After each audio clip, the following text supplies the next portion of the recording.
Madame, Messieurs, très heureux de vous retrouver pour cette nouvelle édition de Décryptage sur Africa 24. Du 21 au 30 mars 2022, l'Organisation internationale de la francophonie OIF a organisé une mission économique d'affaires au Vietnam et au Cambodge. Près de 70 opérateurs économiques d'Amérique du Nord, d'Europe occidentale, d'Océan Indien et d'Afrique ont répondu présents à ce rendez-vous. Pour parler des enjeux de cette mission de prospection, nous recevrons dans cette nouvelle édition de Décryptage Henri Monceau, directeur de la francophonie économique et numérique. La mission économique et commerciale de la francophonie s'est tenue dans un contexte où tous les pays du monde accordent la priorité à la relance des économies éprouvées par la pandémie de Covid-19. L'institution s'est d'ailleurs dotée d'une nouvelle stratégie économique à l'horizon 2025. Comment avez-vous abordé la problématique de la relance post-Covid au cours de ces travaux ? Absolument. La francophonie est un espace économique important qui n'est parfois pas identifié comme tel. On pense plutôt à la culture, on pense peut-être aux relations historiques entre acteurs. Mais la francophonie, l'espace francophone représente 15% du PIB mondial. Donc c'est une réalité très forte. C'est aussi un acteur important sur le plan des échanges, notamment des échanges de matières premières. Et donc il y a eu cette volonté très forte de notre secrétaire générale, Madame Louise Mushikiwabo, d'insister sur le potentiel d'agrandissement, sur le potentiel de renforcement de cette francophonie économique. Un outil très concret pour le faire, ce sont les missions économiques et commerciales, c'est-à-dire la possibilité de connecter entre eux les acteurs, ceux qui font l'économie, ceux qui font la prospérité de nos pays. Trois grandes thématiques ont meublé les échanges au Vietnam et au Cambodge. Il s'agit notamment des énergies renouvelables, de l'agro-industrie, des biens et des services. Pour ces axes précisément, quelle est la stratégie que vous préconisez ? Alors, d'abord, ce sont des secteurs qui sont en effet très importants dans l'économie mondiale. Mais pour nous, le point de départ, ce qui est finalement le moteur de toute la démarche, c'est l'Afrique. Parce que, d'abord, l'Afrique, c'est le constituant principal de la francophonie. 31 pays sur les 54 États et gouvernements membres de plein droit de l'espace francophone. Ce sont aussi les Africains qui ont initié le processus francophone, qui ont initié la francophonie. Mais en termes de développement économique, aujourd'hui, nous nous apercevons qu'en effet, l'Afrique est le grenier du monde de plus en plus. C'est le lieu qui développe son industrie agricole et alimentaire et qui permet d'impulser une dynamique à l'échelle mondiale. Il y a tout cet enjeu de la transition numérique en Afrique, donc du développement aussi de ce secteur. Et puis pour ce qui concerne les énergies renouvelables, on sait que les objectifs du développement durable et la lutte contre le réchauffement climatique aussi ont un impact sur la transformation économique par rapport à des choix énergétiques importants et on voit bien qu'il y a une coopération qui peut se créer dans ce domaine. C'est la raison pour laquelle nous avons choisi ces trois priorités. De façon spécifique, quelles sont vos attentes pour l'Afrique au lendemain de cette mission économique et commerciale en Asie du Sud-Est ? Alors écoutez, l'espace francophone est grand. Il a cette diversité, il a cette richesse. Nous nous sommes aperçus, au terme d'une première étude préalable, qu'il y avait ces points d'impact et ces possibilités de connexion entre acteurs. Donc c'est pour ça que l'Asie du Sud-Est a été identifiée comme le premier lieu. Mais c'est en fait une démarche qui est appelée à rebondir, puisque la prochaine mission économique et commerciale, très vite, là dès le mois de juillet, elle va se dérouler en Afrique centrale, au Gabon et au Rwanda.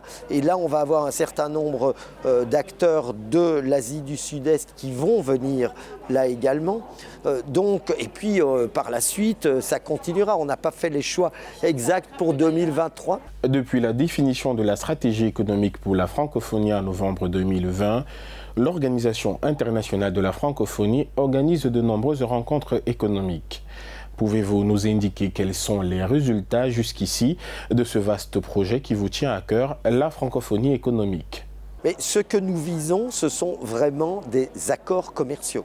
c'est le fait que des entreprises puissent conclure des deals entre elles pour progresser mutuellement.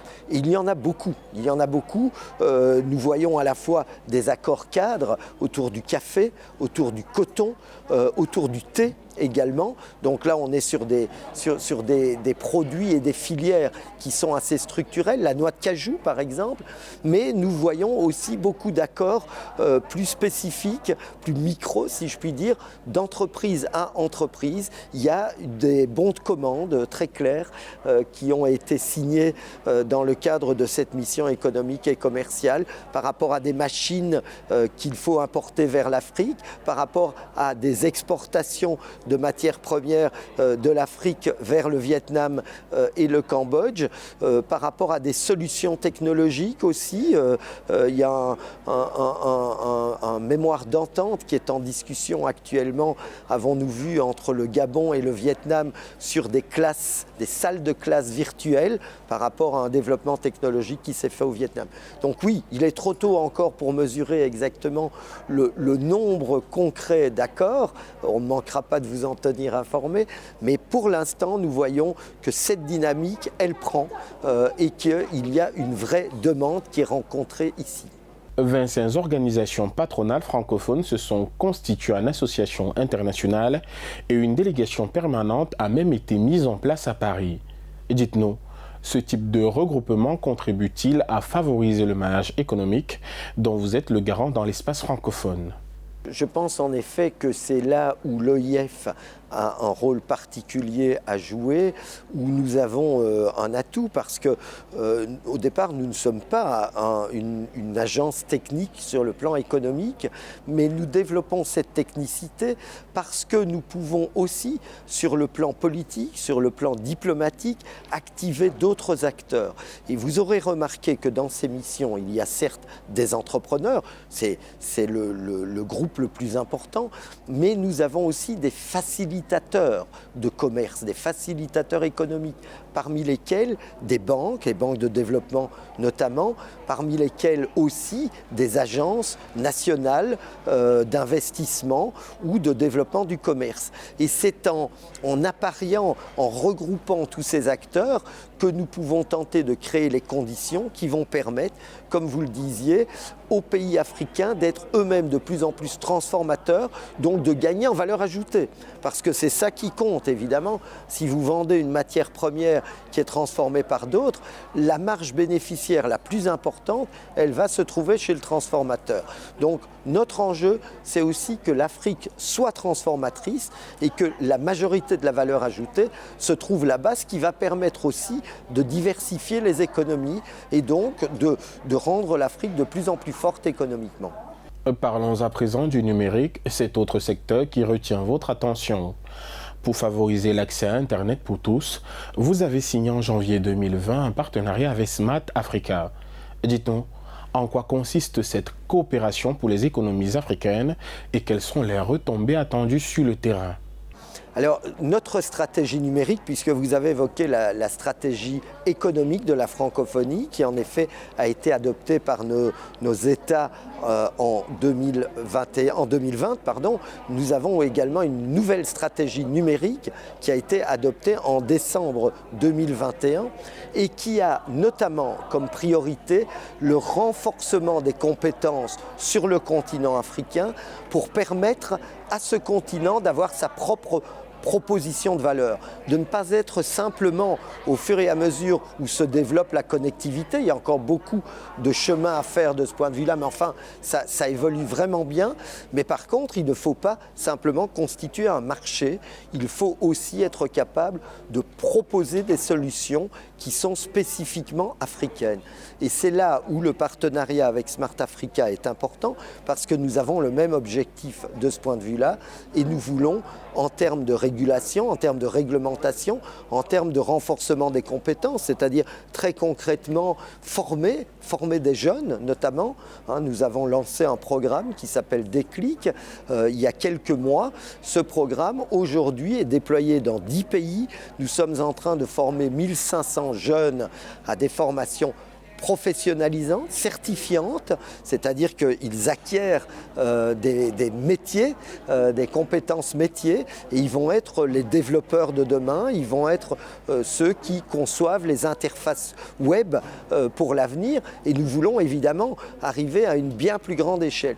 Et tout ça, en effet, le faire avec Smart Africa est important, puisque c'est un acteur continental qui a, encore une fois, le même objectif. La zone économique d'Asie du Sud-Est fait partie des plus puissantes dans le monde.